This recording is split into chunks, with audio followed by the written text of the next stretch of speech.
This is the GoreTV podcast with your hosts Jill Valentine and Sebastian Castellanos. Let's get into the show.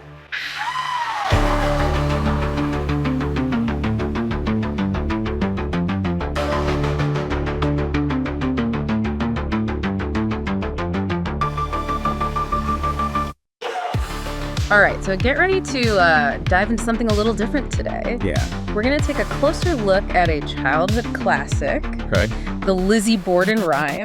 Right. You know, the one Lizzie Borden took an axe. Oh, yeah. Familiar tune, but Yeah. this time we're dissecting it with a fascinating lens. Okay, The world of survival horror. exactly. Yeah. This GoreTV piece we have really caught my eye. Right. They're making the case that this simple rhyme has all the elements of a truly chilling horror experience. Yeah. And honestly, the more I think about it, Right. the more it makes sense. Yeah. Because when you break it down, it's not about elaborate visuals or jump scares. Right. It's atmosphere, that creeping sense of unease that good horror builds so well. And the rhyme wastes no time establishing that, does it? Right. It throws you right into the scene, almost like dropping you into a creepy video game setting. The article actually makes a spot-on comparison to places like the Spencer Mansion from Resident Evil. Oh. Those eerie, silent hallways, just full of potential danger. Okay, but how does a rhyme capture that same feeling? It's all about the carefully chosen details, just like a well-designed game.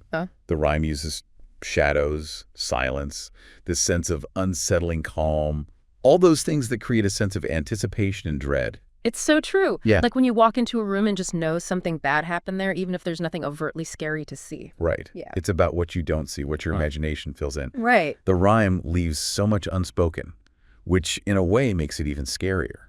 Speaking of things left unspoken, let's talk about that axe. I mean, Yeah. the rhyme doesn't shy away from the weapon at all. It's right there in the first line, Lizzie Borden took an axe. And that choice of weapon is so deliberate, don't you think? Yeah. It's not a gun, not some distant threat, Right. but something immediate, brutal, Yeah. up close and personal. Yeah. It immediately raises the stakes and adds to that sense of raw vulnerability that good horror thrives on. It's like in those classic survival horror games where you're stuck with whatever you can find to defend yourself. Exactly. Yeah. The article even brought up games like Clock Tower, Oh. where you're constantly scavenging for weapons, never feeling truly safe. Right. That sense of being hunted, of being vulnerable, Yeah. it's palpable in both the rhyme and those games. And then there's that line, gave her mother 40 whacks. Right. The repetition, the sheer number of swings, it's chilling. It's like the sound design in games like Silent Hill, Okay. where even the smallest repetitive sounds can build unbearable tension. Oh, wow. Each whack in the rhyme has that same effect, don't you think? Yeah, I do. It's like a hammer blow to your imagination, forcing you to confront the violence of the act. And it's interesting, the rhyme itself doesn't dwell on the gore or the aftermath, does it? Right. It's the implication of those 40 whacks that really gets under your skin. Yeah. What images come to mind for you when you hear that line? For me, it's the silence after the act. The sudden realization of what's been done. Right. That's where the true horror lies. And the rhyme captures that perfectly with the line, when she saw what she had done. You're right. That's such a pivotal moment in the rhyme. It's Yeah. like everything shifts. Right. And you can practically feel the weight of that realization crashing down on Lizzie. It's that aha moment you see in so many horror games. Yeah. Those moments where the true horror of the situation is revealed Yeah. and the character and the player have to confront the consequences. It reminds me of those psychological horror games like Amnesia, Yeah. The Dark Descent, Yeah. where the real horror comes from the characters grappling with the terrible things they've done. Right. And what's so brilliant about the rhyme is how it doesn't try to spell everything out. Right. It doesn't describe the blood or the bodies. Yeah. But that silence, that pause after when she saw what she had done. It's the silence of dawning horror. Right. The weight of the irreversible, and the Yeah. fact that the rhyme doesn't depict the scene visually. Right. That forces your imagination to fill in the blanks. Yeah. Which, let's face it, That- is always more disturbing. It's true. Our brains can conjure up far more unsettling images than anything we see on a screen. Right. The article even drew a parallel to a game called Eternal Darkness, Okay. where looking in a mirror distorts your perception of reality. That feeling of unease of your world tilting, it's incredibly effective in horror. Right. And the rhyme nails it with just a few carefully chosen words. Yeah. And it makes you wonder, Yeah. why do you think this rhyme has resonated for so long? Right. Why do we keep coming back to this gruesome story, even chanting it as children? That's what I find so fascinating. Yeah. It's like there's this inherent human need to confront the dark side of things, even in the most unexpected places. It's like the article pointed out, horror can be found in the most innocuous things. Yeah. Like children's rhymes.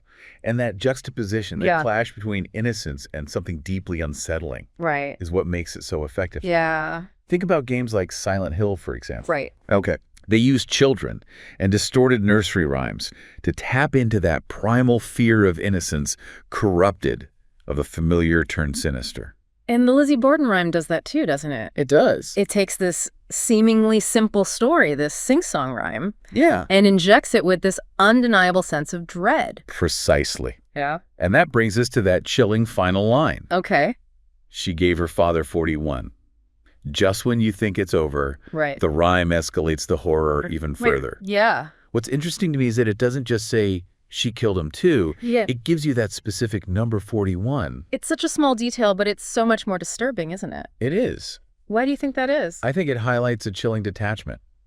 It's not just that the act continues, but the number increases. Right. It suggests a kind of cold, calculated violence that's deeply unsettling. Yeah. Like a machine continuing its gruesome work. You know, it's interesting you say that because the article actually compared it to that feeling of being trapped in a survival horror game. Right. Facing wave after wave of enemies with no escape. Right. It's relentless. Exactly. And that feeling of inevitability, of being powerless to stop what's happening, is a hallmark of great horror. And what makes the Lizzie Borden rhyme even more unsettling is knowing the historical context, Right. the real-life events that inspired it. Right. Because this isn't just some fictional monster or boogeyman. This is based on a true crime that captivated the nation. Right. And whether or not Lizzie Borden was actually responsible for her parents' deaths, the rhyme keeps that question alive, doesn't it? It does. It forces us to confront the possibility that even the most horrific acts can be committed by seemingly ordinary people. And that's a chilling thought to sit with. It's like the rhyme itself becomes this little piece of unsettling folklore, you know? Right. Passed down through generations, we learn it as children, often without fully grasping the darkness it holds. And maybe that's part of what makes it so effective, you know? That lingering unease that stays with you long after you've heard it. It's like the article said, the Lizzie Borden rhyme doesn't need elaborate visuals to create true horror. Right. It gets under your skin through suggestion and implication. It's like the best survival horror games, the ones that leave you with a sense of dread long after you've put down the controller. Absolutely. It's about what you don't see, what you're left to imagine. Yeah. And the Lizzie Borden rhyme, with its simple language and chilling imagery, does that masterfully. It definitely makes you hear those familiar lines in a whole new light, doesn't it? It does. It reminds us that horror can be found in the most unexpected places, even in something as seemingly innocent as a children's rhyme. Right. And that's a chilling thought, isn't it? It really is. Well, there you have it, a deep dive into the surprisingly unsettling world of the Lizzie Borden rhyme. Next time you hear those lines, think about the way it uses pacing implication and that touch of historical context to get under your skin. It's a true masterclass in minimalist horror, even if it comes disguised as a children's rhyme. Let us know what you think. We're always up for a good conversation about the dark side of culture. Until next time, thanks for taking the plunge with us.